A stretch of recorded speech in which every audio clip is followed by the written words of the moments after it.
இடி அமலாக்கத்துறை ஜெகத்ரட்சகனுக்கு 908 கோடி அபராதம், அவருக்கு 89 கோடி சொத்தை வந்து பறிமுதல் செஞ்சுட்டேன் அப்படிங்கிறாங்க.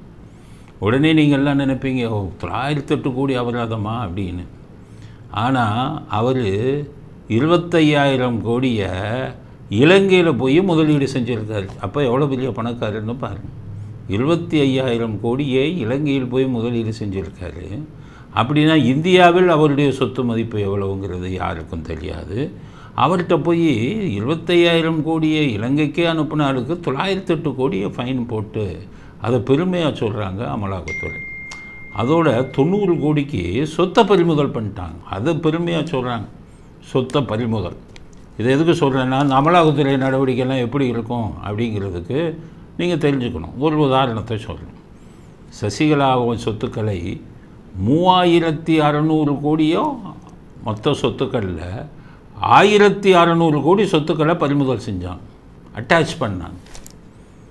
எல்லாரும் அதில் என்ன வந்ததுன்னா, போயஸ் கார்டனில் ஜெயலலிதா அவர்கள் வீட்டுக்கு எதிர்க்க ஜெயலலிதா அவர்கள் வீடே 10 கிரவுண்டு, இந்த அம்மா 15 கிரவுண்டு. ஒரு மனுஷனுக்கு, அது அவங்களுக்கு கணவன் இல்லை, குழந்தைகள் இல்லை, 15 கிரவுண்டுன்னா பார்த்துக்கங்க. 15 கிரவுண்டு நிலம் அப்படியே இருந்தது, வீடாக கட்டிக்கிட்டு இருந்தாங்க, பிரம்மாண்டமான அரண்மனையாக. இன்கம் டேக்ஸ் வந்து பிடிச்சிட்டாங்க. பிடிச்சிட்டு என்ன சொல்லிட்டாங்க, பறிமுதல் செஞ்சுட்டோம்னாங்க. அடுத்தது கொடநாடு, அது 900 ஏக்கர்னும் போது அதை வந்து பறிமுதல் பண்ணிட்டோம்னாங்க.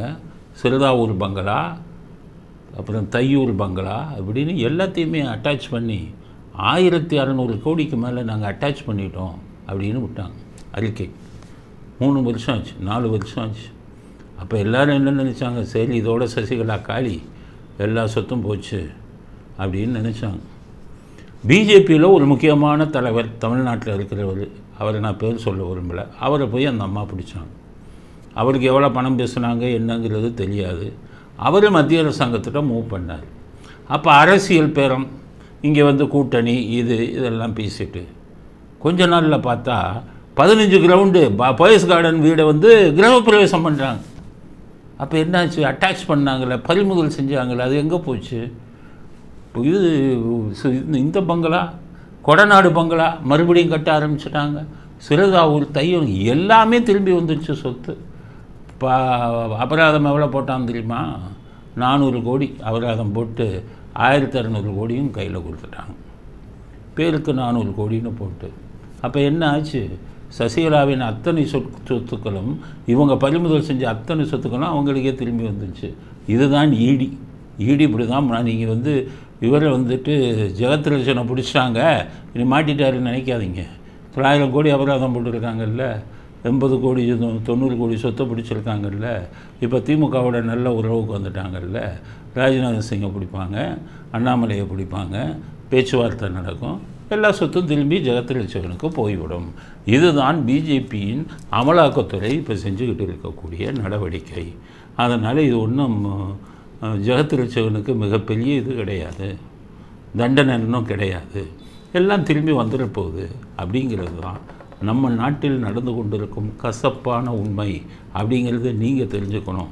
இது எல்லாமே கண் துடைப்பு. அரசியல்வாதிகளுக்கு எதிராக எந்த நடவடிக்கையும் இறுதி வரை இருக்காது அப்படிங்கிறதுக்கு இது ஒரு உதாரணம். செந்தில் பாலாஜியும் பெயிலில் வரப்போகிறார், அதுக்கு உறுதியாயிடுச்சு, வரப்போகிறாரு.